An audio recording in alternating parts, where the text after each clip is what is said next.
Terima kasih. Assalamualaikum warahmatullahi wabarakatuh. Waalaikumsalam. Sekarang saya akan bercerita tentang bakteri ya, bakteri. Nah, ternyata fungsinya bakteri itu dia memasak bahan organik seperti daun-daunan, pohon yang tumbang, hewan yang mati, dia dimasak, dia jadi pupuk gitu ya. Nah, ternyata bukan hanya itu, bakteri itu juga bisa merubah nitrogen. Itu misalnya Anda nyebar urea, NPK macam-macam, itu dimasak sama bakteri, kemudian dia lebih mudah dimakan oleh tanaman. Karena urea itu kan nitrogen itu dia butuh bakteri untuk merubah menjadi nitrat. Nah, setelah jadi nitrat baru bisa dimakan sama tanaman. Nah, ketika itu masih belum jadi nitrat, dia tidak bisa diserap oleh tanaman. Jadi fungsinya bakteri dalam tanah, dia tukang masaknya pupuk. Gitu kira-kira. Jadi bakteri ini adalah sebetulnya, tadi kalau kita ngasih pupuk sebanyak apapun, kalau bakteri dalam tanah ini sedikit atau nggak ada, jadi percuma Pak ya? Iya. Jadi fungsinya tukang masak ini, jadi bayangkan ya, kita bisa beli makanan yang enak-enak, ngasih uang ke istri kita untuk belanja di pasar, suruh beli daging sapi, daging ayam, telur, sayuran, pokoknya yang bahan makanan yang mahal-mahal. Tapi tiba-tiba ditaruh di meja makan nggak dimasak, itu kira-kira gimana? Ada yang makan. Ya nggak ada yang makan, dia akan mubadir bahan makanan itu, malah dia akan membusuk, ya itu ya. Nah, begitu juga di tanah, ketika kita mengaplikasikan pupuk, kalau di situ jumlah bakterinya itu sedikit atau bahkan habis gitu ya, itu pupuk itu tidak bisa diserap oleh makanan menjadi mubadir.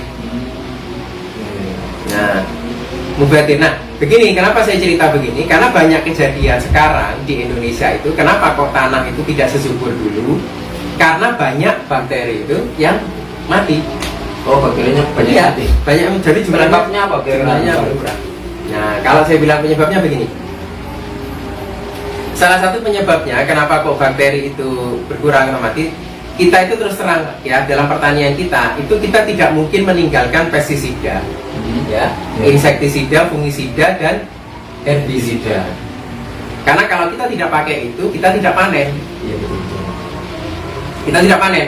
Tapi yang harus diingat, hama itu perlu dibunuh karena supaya kita kendalikan supaya kita bisa panen. Tapi di sisi lain, kalau kita menyemprot hama, pestisida, insektisida atau herbisida itu malah tujuannya ke gulma, tapi disemprotannya ke tanah. Jadi otomatis dia akan membunuh bakteri di Sekitar tanah itu. tanah.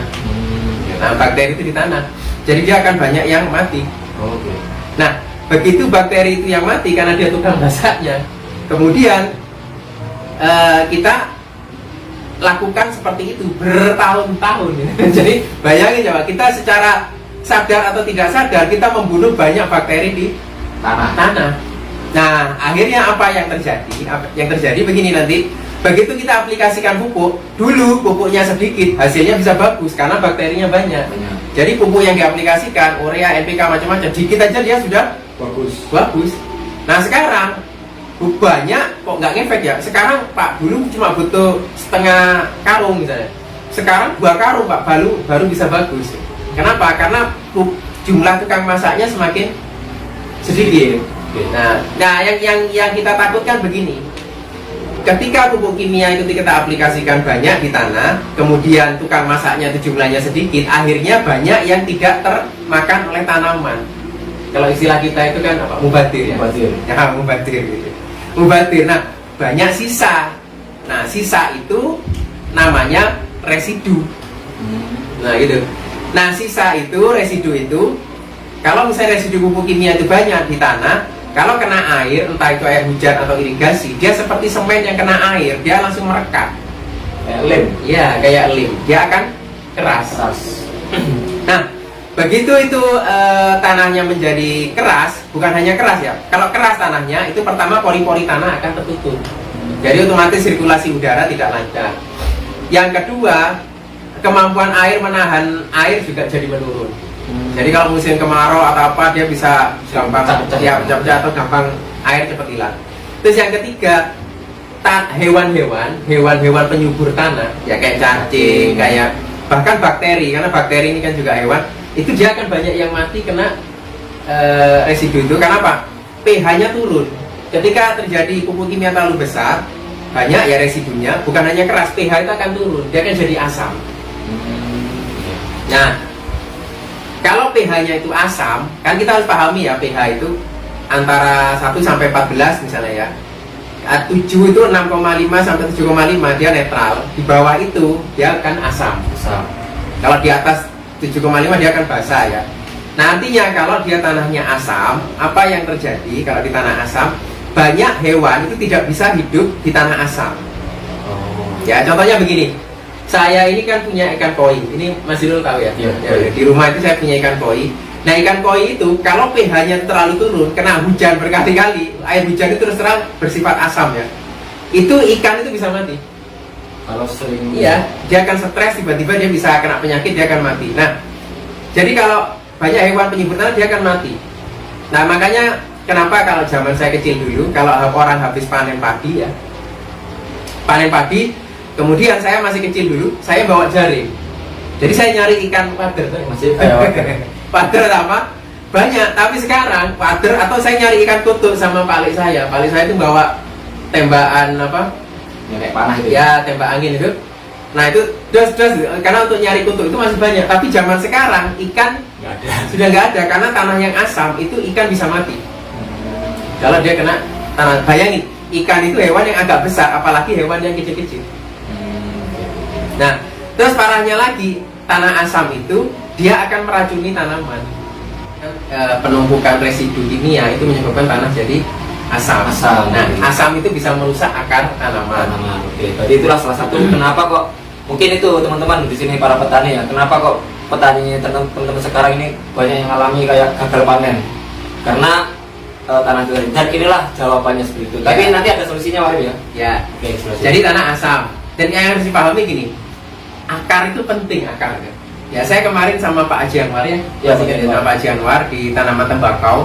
Dia bilang tembakaunya beliau itu bagus-bagus, kena hujan 3 hari ya. Hujan 3 hari itu tanamannya tidak membusuk karena apa? Akarnya bagus. Padahal biasanya kalau tembakau itu saya tanahnya itu mesti 1 malam terus. Ya, dan akar itu sangat dipengaruhi sama kondisi tanah, pH tanah itu sangat berpengaruh. Akar itu bisa berkembang atau tidak. Bahkan saya pernah ke perkebunan di mana? Puslit ya, perkebunan penelitian kopi dan kakao. Itu ternyata ya di Jember, kopi yang buahnya paling banyak, coklat yang buahnya paling banyak, itu yang akarnya paling banyak. Oh, berarti semakin banyak akar Iya, mempengaruhi hasil. Iya, hasil. Jadi akhirnya mereka itu memodifikasi bagaimana caranya supaya akar tanaman itu bisa lebih banyak. Oke, siap. Nah, kalau akarnya lebih banyak, buahnya pasti lebih banyak. Jadi gini, orang itu banyak melihat fokus pada yang terlihat, tapi tidak fokus pada yang tidak terlihat. Padahal yang terlihat itu berasal dari yang tidak terlihat. Dari bawah. Akar tanaman itu tidak terlihat, tapi itu akan berpengaruh ke buah, daun, dan lain-lain yang terlihat. Tapi selama ini orang fokusnya cuma ke yang terlihat, tidak fokus pada yang tidak terlihat. Oke. Termasuk bakteri itu tidak terlihat, tapi itu pengaruhnya besar. Oke. Nah, jadi itu tadi apa soal ini, soal bakteri dan sebagainya. Terus kira-kira ini apa ya? Solusinya itu apa kan? Begini ya, kalau zaman dulu, kenapa kok tanahnya lebih subur, lebih bagus ya? Terus terang, kalau petani zaman dulu, setelah mereka tanam, panen ya, itu kan pasti tanahnya diistirahatkan. Betul. Ya, maksudnya itu bakteri biar bisa berkembang biak. Kemudian tanaman-tanaman hasil pertanian itu yang sudah tua membusuk itu biar dibusukkan sama bakteri di dalam tanah. Jadi dikasih waktu jeda ya. Nah, kemudian orang zaman dulu mereka pakai pupuk kandang. Nah, ya untuk menggemburkan tanah gitu ya. Terus orang yang zaman dulu juga kenapa tanahnya lebih bagus? Kadang mereka menanam tanaman jeda kayak kacang tanah, kedelai, macam-macam.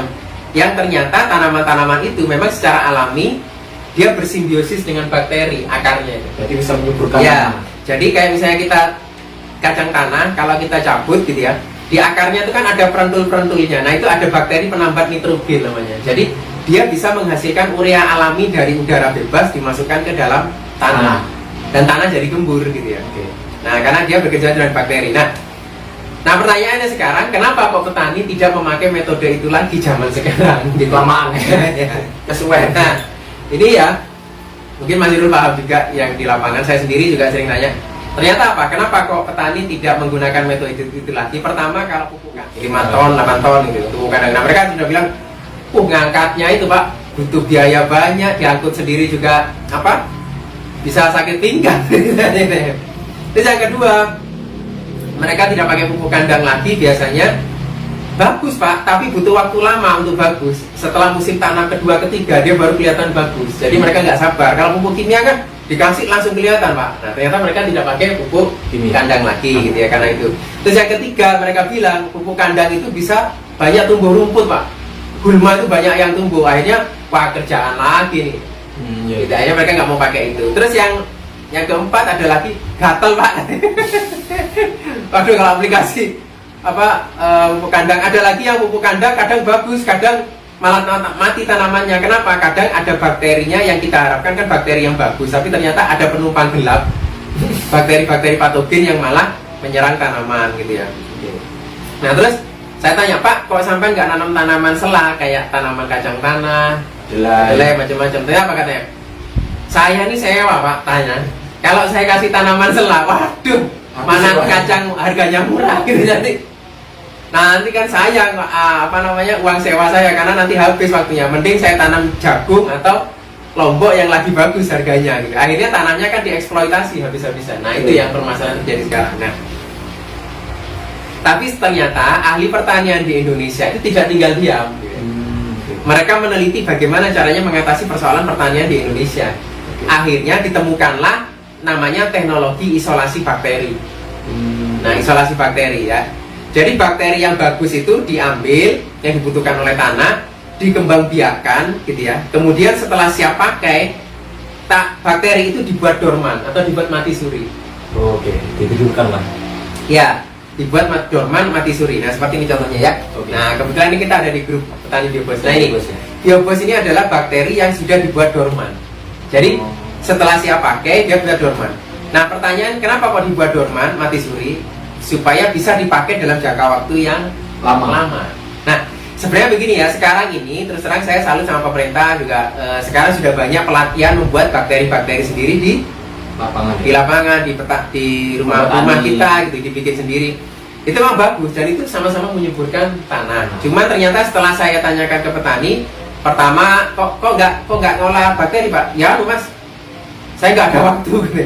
Saya sudah jadi guru petani, waduh ngurusi itu sudah nggak ada waktu. Yang kedua, biasanya mereka juga tidak mau repot. Dan yang ketiga, kadang orangnya itu kurang disiplin, jadinya terkontaminasi bakteri lain malah nggak jadi, malah bukan bakteri yang diharapkan yang tumbuh. Kemudian yang keempat, kalau kita bikin sendiri, bakteri itu ada umurnya. Jadi ketika sudah siap pakai, mereka tidak segera aplikasikan, bakterinya sudah mati, kadaluarsa dipakai ya sudah nggak ngefek ke tanah. Nah, kalau pakai teknologi isolasi bakteri seperti ini, bakterinya sudah siap pakai ya, saya pakai, kemudian dibuat mati suri, dorman. Nah, dorman itu tujuannya supaya kita bisa makainya kapan saja gitu. Itu nanti bisa dipakai tahun depan juga nggak apa-apa. Atau 6 bulan lagi, 5 bulan lagi nggak masalah, karena ini sudah dibuat dorman.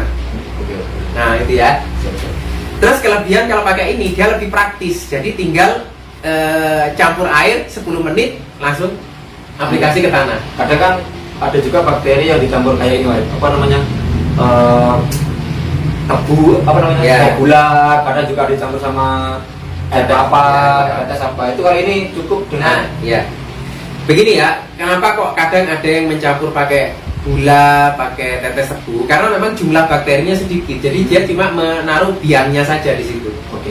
Jadi dikasih media itu tujuannya supaya bakterinya aplikasikan aja, tinggal campur air langsung aplikasikan. Jadi lebih praktis. Nah, kelebihan teknologi isolasi bakteri ini juga begini, sifat bakteri itu saling menguasai, saling memangsa. Gitu ya. Nah, kelebihannya bakteri biobos ini, teknologi isolasi bakteri. Di sini kalau Anda lihat ini ada daftar bakterinya. Ini bakteri positif dan negatif. Ini bakteri yang kalau dikumpulkan jadi satu, mereka saling bunuh-bunuhan nih. Padahal bakteri dibutuhkan sama tanaman semuanya ini. Beda, ada yang kerjanya menggemburkan tanah, mengurai bahan organik gitu ya. Nah ini beda nih. Ini dibutuhkan semuanya. Tapi kalau dikumpulkan satu botol ini, mereka saling bunuh-bunuhan nih. Nah kalau tidak pakai isolasi bakteri, kita tidak bisa mendapatkan bakteri yang lengkap dibutuhkan oleh tanaman kita. Makanya ini kelebihan kalau kita pakai biobos ini. Terus kelebihannya kalau itu tanaman apa? Ya, biobos ini. Kalau tanaman, pertama begini, ini sudah saya jelaskan ya, teknologi isolasi bakteri. Terus biobos ini pakai teknologi nano Jerman. Nah, kelebihan teknologi nano Jerman itu apa? Reaksinya cepat. Nah, kenapa orang tidak mau pakai organik? Karena reaksinya terlalu lama. Benar nggak kira-kira ya? Betul. Jadi rata-rata mereka nggak mau pakai organik, wah lama. Tapi kalau Anda pakai ini, karena teknologi nano itu apa sih sebenarnya? Teknologi nano itu memecah molekul itu jadi lebih halus. Jadi supaya lebih mudah diserap oleh tanah, diserap oleh akar, macam-macam, dia lebih cepat. Gitu ya. Jadinya hasilnya bisa dilihat setelah aplikasi, biasanya 6 hari 7 hari itu sudah mulai kelihatan di daun, kemudian di bunga, di buah, dia langsung kelihatan. Jadi petani senang kalau pakai biobos karena dia ada teknologi nano Sherman, gitu ya. Dan pemakaiannya juga Simple. sederhana. Nah, Gimana? Ini bisa untuk aplikasi semua tanaman, Pak? nah, semua tanaman. Gini ya. Kemudian nanti kalau memakai biobos biasanya ini pengalaman kita di lapangan, tanah itu akan lebih gembur. Otomatis karena tanah lebih gembur, lebih subur, nanti biasanya pada tanaman itu lebih sehat. Jadi yang kita harapkan kalau pakai biobos itu biaya semakin sedikit tapi hasilnya Melimpah ruah. lebih banyak, kan begitu ya? Ya. Nah, kenapa kalau kita bilang biaya lebih sedikit? Karena kalau pakai biobos, pertama hasil pertanian akan meningkat karena bobot itu akan meningkat. Bahkan kalau tanaman sawit kalau pakai organik seperti bakteri itu bisa meningkat sampai 50% ya, Dul, ya? Iya, Kalau pengalaman. Nah, di tanaman juga begitu banyak yang bilang naiknya 20 sampai 50% ya. Nah, bahkan ada yang sampai naiknya lebih tinggi tergantung kondisi tanah. Ya. Kemudian tanaman lebih sehat. Nah, tanaman lebih sehat itu pertama mengirit penggunaan pestisida. Jadi kita nggak beli pestisida banyak-banyak. Karena apa? Karena cukup pestisida pencegahan, tapi karena tidak ada penyakit, jadi kita tidak perlu pakai pestisida yang untuk bunuh hama. Karena dia ternyata tidak terserang hama atau jarang terkena hama ya. Kemudian yang ketiga, kalau di tanaman padi ini menggunakan tidak usah pakai herbisida. Karena di tanaman padi ini sudah bisa menekan pertumbuhan gulma, khusus tanaman padi. Terutama kalau airnya tidak telat, itu tidak ada gulma yang tumbuh. Kalaupun sempat kekurangan air, ada gulma itu dicabut pun juga gampang. Gitu ya. Nah, kemudian kalau misalnya kita pakai biobos ini, panennya akan lebih cepat, Lebih maju ya? ya, lebih cepat. Pematangan buah juga lebih cepat, ya. Nah, ini kalau keuntungannya apa? Anda bisa panen di luar musim atau bisa mendahului yang lain. Jadi kalau kejar-kejaran harga bagus, cocok pakainya. Kalau lombok itu kalau pakai ini dia lebih cepat merah. Ya, kemudian ini juga ada hormon auksin giberelin, tapi ini alami, dihasilkan oleh bakteri. Jadi tidak berbahaya buat tanaman. Karena ada beberapa orang, Pak, ini kalau ada hormon pemicu pertumbuhan, Pak, biasanya buahnya malah nggak keluar. Tapi tenang aja, dipakai semangka, melon, aman gitu. Kalau mereka itu kalau ada hormon yang buatan, yang kimia, itu malah bisa berbahaya buat keluarnya buah itu. Tapi kalau ini hormon yang alami, jadi aman. Ya, buat tanaman. Gitu ya. Jadi ini jalan tengah sebenarnya ya, Bapak petani ya. Karena apa? Kita itu kan tidak bisa meninggalkan pestisida, herbisida dan lain-lain. Gitu ya. Jadi kalau kita masih pakai herbisida, pestisida, nah bakteri yang mati kita gantikan bakteri yang baru dengan biobos ini. Jadi itu hama-hama bisa kita bunuh, tapi tanah tetap subur. Ya, ya gitu ya. Berarti ini adalah salah satu jalan tengah di saat maraknya kimia yang langka, kimia yang harganya ganti harga sekarang melambung luar biasa tinggi. Dan sekarang kalau pakai subsidi pun ternyata saya kemarin ketemu sama beberapa petani itu dibatasi sekarang. Jadi ada kemarin waktu itu saya pernah, jadi per hektar itu dapat, anggap aja dapat 1 kintal. Ternyata ada yang tanya, Pak, kalau tanah saya itu nggak sampai 1 hektar gimana? Nah itu yang belum bisa terjawabkan. Jadi nanti teman-teman di sini, para petani, bapak ibu semuanya, mungkin kalau sekarang lagi mengalami pupuk langka atau pupuk mahal dan sebagainya, mungkin tetap bisa beli dengan dosis yang banyak, bisa pakai biobos. Jadi kalau pakai biobos, penggunaan pupuk kimia itu bisa berkurang 50%. Bahkan kalau struktur tanahnya sudah bagus ya, itu bisa cuma 25%, 30%. Di Pandeglang itu malah mereka sudah lama pakai biobos, 30% dia sudah bagus. Nah, jadi benar-benar bisa mengurangi ini. Nah, kemudian cara penggunaannya, cara penggunaannya, karena ini bakteri, ini hewan yang harus dipahami ya, ini hewan ya. Jadi ketika kita menggunakan biobos ini, misalnya 1 tangki itu biasanya kita gunakan 10 tutup atau 1 liter 1 tutup. Oke, per 1 liter 1 tutup ya, biobos. Tapi sebelumnya tangki itu harus dicuci bersih dulu dari sisa pestisida atau herbisida. Jadi jangan sampai misalnya Anda nyampur biobos ya, tidak dicuci dulu langsung, itu akan bakteri mati. Jadi dia tidak percuma, karena ini hewan ya. Jadi harus paham perlakuannya. Nah setelah itu dibiarkan dulu 10-15 menit. Setelah itu Anda siramkan di tanahnya, karena ini memang bakteri tanah, tapi Anda siramkan ke daun pun nggak masalah sebenarnya. Pengalaman beberapa petani daunnya juga bagus, tapi yang terpenting adalah di Tanah. Nah, kenapa saya bilang tanah yang paling penting? Begini sebenarnya. Saya pernah waktu saya memelihara ikan koi itu. Ikan koi itu teman saya itu ada yang mati terus ikannya. Terus punya saya kok sampai setahun lebih tidak ada yang mati, tidak ada penyakit, tidak ada apa. Dan saya tanya, waktu itu saya tanya ke teman saya, kenapa kok bisa berbeda? Soalnya mas, sampai itu perhatian sama air. Karena apa? Kadang 1 minggu sekali saya backwash, kemudian kadang saya kasih garam untuk menetralisir pH atau apa. Ternyata katanya apa? Kuncinya kalau memelihara koi supaya nggak mati, kuncinya itu merawat air. Kalau airnya bagus, ikan itu pasti sehat. Nah banyak orang yang dipikirkan cuma ikannya aja. Sama petani itu bagus atau tidaknya itu kuncinya itu ada di tanah. Oke, pengolahan tanah. Iya, kalau tanah bagus, tanaman apapun dia akan bagus. Sedangkan di tanah, unsur yang salah satu yang paling vital itu adalah bakteri penyubur tanah. Karena ini mengurai pupuk untuk bisa dimakan sama tanaman. Gitu ya.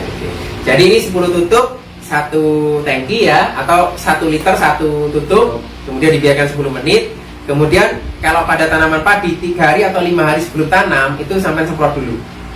Nah ya, atau bibitnya kalau masih pembibitan itu direndam. Nah, kenapa kok direndam? Ternyata di sini ada hormon pertumbuhan juga. Kemudian jadi ketika direndam di biobos ini akan lebih bagus. Kemudian pengalaman petani itu penggunaan bibit padi itu bisa lebih efisien gitu. 1 hektar itu pernah ada pengalaman orang bisa ngirit 3 kg. Saya nggak tahu, ternyata kalau pakai biobos itu direndam dulu, kemudian tempat pembibitannya juga disiram biobos. Itu bibit yang ditanam itu sudah pada bermunculan anak-anaknya. Jadi jumlah padi yang ditanam itu bisa tambah banyak. Nah itu ya. Kemudian ini 3 hari atau 5 hari sebelum tanam itu kita semprotkan dulu di lahan itu, gitu ya. Tujuannya apa? Yang pertama disemprotkan itu untuk mengurai bahan organik. Ini penting. Ternyata saya membaca beberapa artikel itu. Kita kan kalau kita sebelum tanam padi itu kan kita brojol dulu ya, pakai traktor, pakai apa. Nah itu kan banyak tanaman-tanaman yang ada di tanah itu yang ikut digulung, diurai gitu ya. Entah itu tanaman padi atau tanaman apa itu diurai di situ. Nah itu kalau misalnya penguraian tidak sempurna itu juga tidak bagus buat tanah. Padahal kalau itu bisa terus sempurna bisa jadi pupuk buat tanah. Nah bakteri biobos ini terutama yang namanya sitopaga ini dia bisa mengurai bahan organik. Jadi tanaman-tanaman itu bisa dibusukkan lebih cepat. Jadi bisa menjadi tambahan pupuk buat tanah. Siap. Kemudian yang kedua, bakteri baik ini di sini kan bakteri baik itu kalau kita semprotkan dia akan menguasai lahan kita. Jadi bakteri buruk yang membahayakan untuk tanaman itu akan dibunuh sama mereka. Otomatis akar tanaman kita juga lebih terjaga. Kemudian tanah lebih gembur. Jadi ketika nanti padi itu ditanam 5 hari sebelumnya sudah dikasih biobos, padi tanam ya pupuk kimia belum masuk, daunnya sudah hijau. Iya, dia sudah mulai keluar anakan, padahal pupuk kimia belum masuk. Jadi otomatis karena dia keluar akarnya lebih cepat, nanti panennya juga akan lebih maju. Oke. Nah, jadi lebih cepat ya. Kemudian anakannya juga lebih banyak. Nanti diaplikasikan lagi biobosnya ketika tanaman padi umur 1 bulan. Nah, kemudian pas padinya bunting. Nah, dikasih lagi. Nah, kalau sudah pakai biobos, pupuk kimia cukup 50%, ya. Kemudian penggunaan pupuk kimia sama pestisida dikasih jarak. Kalau bisa 5 hari. Kalau kepepet ya 3 hari minimal. Bagus. Mana dulu Pak kira-kira? Ada aturan baku atau kimia dulu atau biobos dulu? Ya sebenarnya biobos dulu nggak masalah. Setelah itu kimia dulu yang penting ada jarak. Jarak 5 hari lah. Ya, jarak 5 hari gitu ya. Jadi itu pada tanam padi. Kalau pada jagung boleh sebelum tanam atau pas jagungnya sudah tumbuh kira-kira 10 atau 15 hari itu bisa disiramkan di bawah pohonnya ya. Nah jadi itu bisa dikocor atau apa gitu. Oke. Jadi tujuannya untuk menggemburkan tanah, kemudian memasak pupuk supaya bisa serap. Nah, ketika tanaman itu bisa menyerap pupuk yang kita aplikasikan, tanaman itu akan lebih sehat. Tanaman lebih sehat, otomatis tidak mudah terserang penyakit. Oke, siap. Jadi kalau tanaman padi biasanya bulunya lebih banyak, gitu. Itu tidak disukai sama hama. Oke. Jadi tanaman itu bisa lebih tahan penyakit karena ya seperti manusia. Jadi kalau zaman COVID gitu ya, kenapa kok orang itu ada yang kena ada yang enggak, itu kan tergantung sama kondisi Kesehatan tubuhnya. Makanya kenapa di Banyuwangi itu kalau jeruk yang daunnya kuning ya Mas Irul, itu solusinya gampang, tinggal semprot biobos saja, dosisnya agak banyak, itu nanti akan hijau lagi. Iya, betul. Karena ternyata itu diserang oleh virus, dan virus itu yang bisa membunuh ya tanamannya sendiri.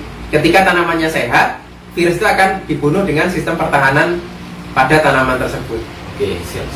Gitu ya. Saya kan cerita ke teman-teman. Nah ini kenapa saya bawa sampel beberapa tanaman gitu ya. Nah ini kan banyak yang tanya, Coba tadi dekatkan.